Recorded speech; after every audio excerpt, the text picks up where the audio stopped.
versus Bucs was not a disappointing game in the slightest. The Chiefs win an overtime match to remain undefeated. Let's talk about how that happened. These are always my favorite matchups, except for Super Bowl 55. But Bucs Chiefs. As someone who lives in Tampa, it's always so fun for me to see the Kansas City Chiefs play against Tampa, especially since I'm a Rays and Lightning fan, but always is seemingly a good matchup between these two teams, even though we rarely play each other. The first Kansas City drive of the game would result in 10 plays. I mean, a pretty solid drive if I'm being honest. And they would end up having to punt after a few key mistakes. The first mistake would be a wide open Xavier Worthy. Mahomes actually hits him deep, but Worthy does not look at where his feet are, which are, of course, out of bounds, and he catches it out of bounds, even though it was open. It was pretty much at the goal line, would have been a touchdown, but he was not looking at where his feet were, and that set the Chiefs back because that was a deep bomb attempt. And then in field goal range,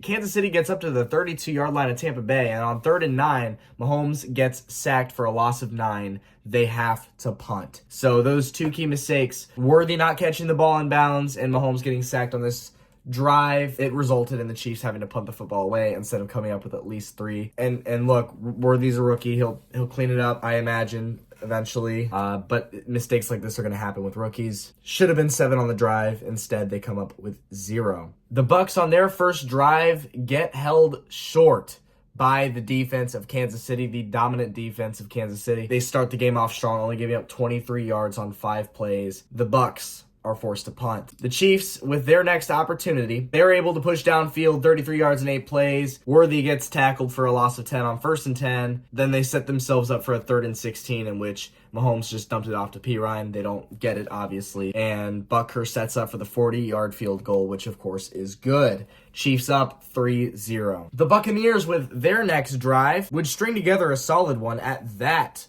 Baker Mayfield, he's been very, very solid for the Bucs this year. The Bucs have just been an all-around solid team. It's worth noting that this game was close without the Bucs having Chris Godwin or Mike Evans. I mean, those are two huge pieces of that offense. And the fact that the Bucs took Kansas City to overtime in this game without those 2-star receivers, it says a lot about the Bucs. The Bucs have been a very solid team, and I don't think their record accurately reflects the talent the team has. Baker's been solid. Baker was really solid this game. He would lead an 11-play, 70-yard touchdown drive for Tampa Bay. It's a Rachaad White touchdown. And you can't help but feel a little bit happy for Rachaad White. He's from Kansas City, got to score in his hometown. Good for him. The Chiefs, with their next drive, would put together a very memorable one. I'm talking about DeAndre Hopkins' first game at Arrowhead as a Chief. On this drive in particular, the Chiefs have a 3rd and 8 at the Tampa Bay 38.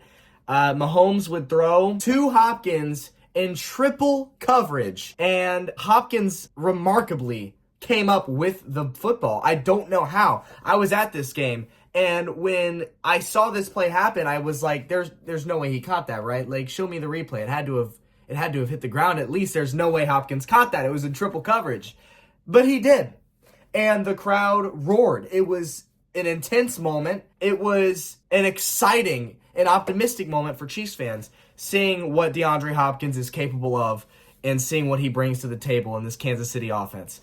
So what an incredible triple coverage catch by DeAndre Hopkins to set the Chiefs up in the red zone. And, of course, on 3rd and goal at the Tampa Bay 1-yard line, DeAndre Hopkins gets the short pass from Mahomes for the touchdown. His first as a Chief. Welcome to Kansas City, D-Hop. What a fun drive, highlighted by DeAndre Hopkins.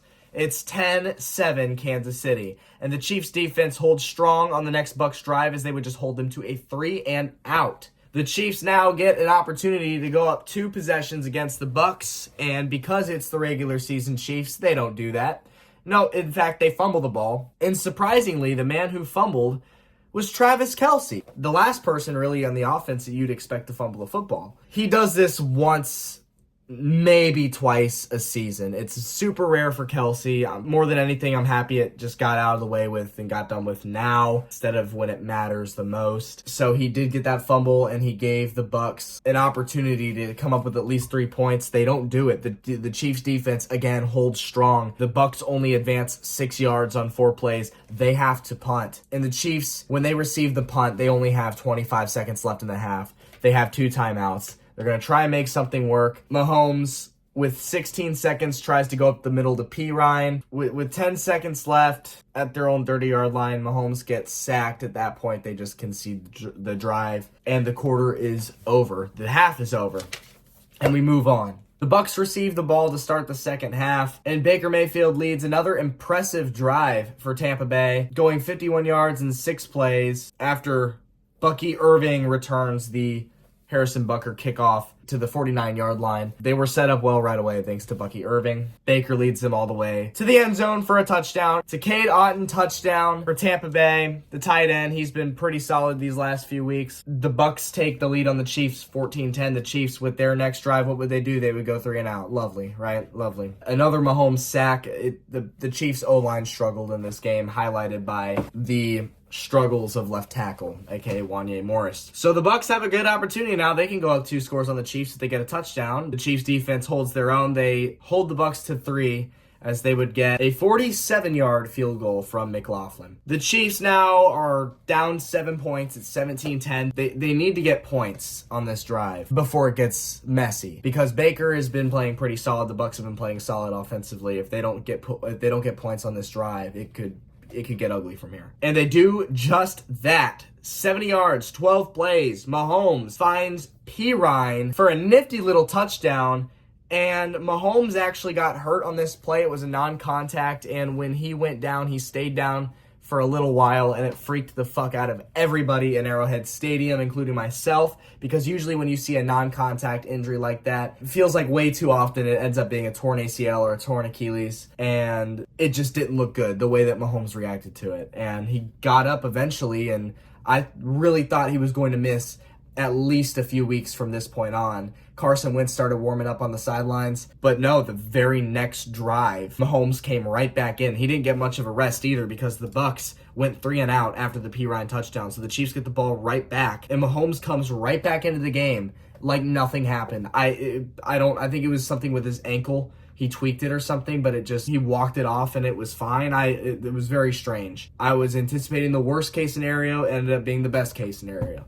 So super happy that Mahomes was able to come out of that and that it wasn't anything serious. The Chiefs now on the next drive. Mahomes back in the game. The ankle clearly doesn't bother Mahomes because he goes 15 plays, 78 yards, and finds DeAndre Hopkins again for his second touchdown of the game. 5-yard pass on 3rd and goal. It is now 24-17 Kansas City with 4 minutes to go in the game. I mean, what can you say? What a game that DeAndre Hopkins had.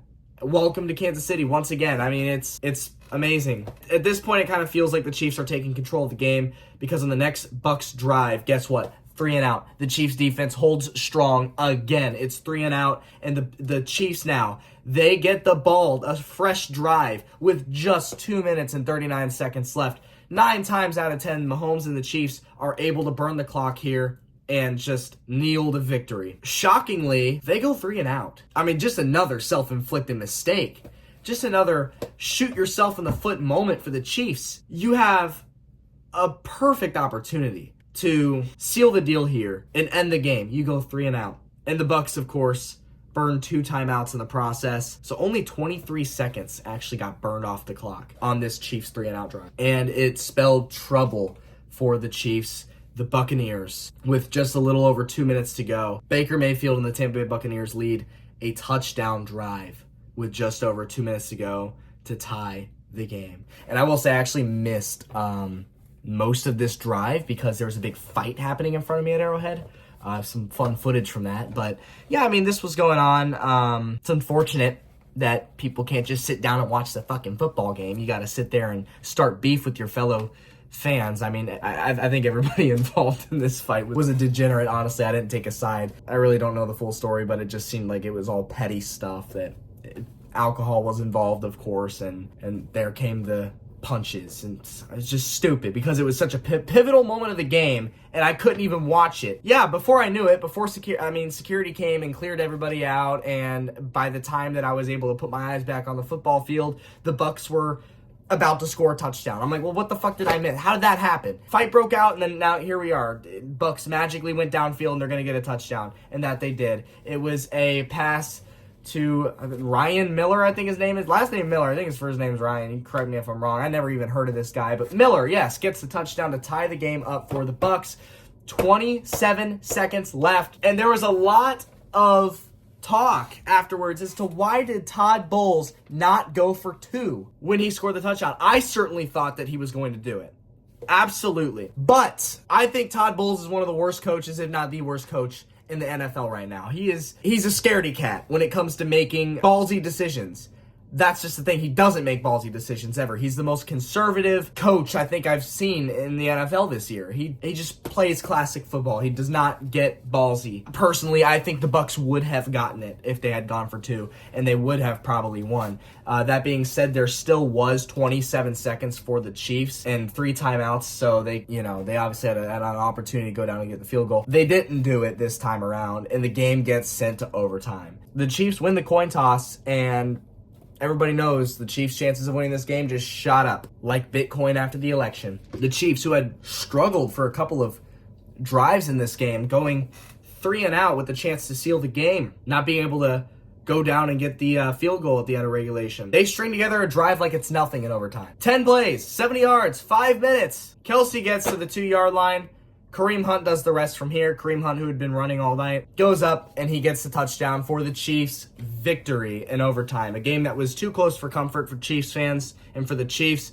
This was a game that should not have gone to overtime, in my opinion. This is a game that should not have even necessarily been close. And I don't say that out of disrespect to the Buccaneers. I think the Buccaneers are a very good team this year. I think they're one of the better teams in the NFC. It's just literally the fact that they did not have Chris Godwin and they did not have Mike Evans in this game. It should not have gone to overtime. When the Bucs are that short-staffed on the offense, you cannot be having a close game with them. This was defensively the worst game the defense had this year. It's the most points that we've given up this season, 24. The Chiefs defense has not given up more than 27 points since the Super Bowl against the Eagles. So, yeah, it's been 2 full years almost since the Chiefs defense has given up more than 27 points. I mean, that's remarkable. So 24 here against an injured Bucs offense is a little shaky, and it makes you hope that everything's going to be okay. This is a one-off. But yes, Kareem Hunt gets the touchdown. It was a very well-played game by Tampa. I've got nothing but love and respect for Tampa Bay and the Buccaneers organization. I know a lot of my subscribers on here are Bucs fans from Tampa as well. Obviously, I cover some of the other Tampa teams, so it's not a surprise. But it was a great game, a great match. And as of right now, we are not scheduled to play each other again until 2028 in Tampa. But I believe it's possible in 2026 if the Chiefs and Bucs finish in the same place in their divisions. I could be wrong, but I think that's a thing. I thought Nick Wright had a good analysis of this overtime drive for the Chiefs. The Chiefs showed that they didn't have a problem driving downfield and getting a touchdown when it mattered and when they really needed to. And it reassures me that my theory stays true, that the Chiefs just have fun and play backyard football in regular season. They treat it like it's their practice, their preseason. And they know that they can make mistakes and still get away with it because the defense is so good. And they know that they can play dink and dunk football and win close games because they're just that talented. They can do that. And so I think they really just save all their good plays for when it matters. They save the good part of their playbook for when it actually matters. And that's the playoffs, of course. And then in this example, overtime of a regular season game where you have the opportunity, you won the coin toss in overtime. You had the opportunity to just go downfield and win it. Yeah, so use those good plays, and that they did. It's a win. A win is a win. It is what it is. It's a game that, in my opinion, shouldn't have been this close, but it is what it is. The Chiefs get the W. And with that, good game, Bucs fans. It's always fun watching these two match up, regardless of who's at quarterback. Been to every Chiefs-Bucs game besides the Super Bowl since 2012, so it's always fun to watch these games. I will catch you next week. Also, I have a vlog for this game, so go check that out. Go Chiefs! 8-0. Peace out.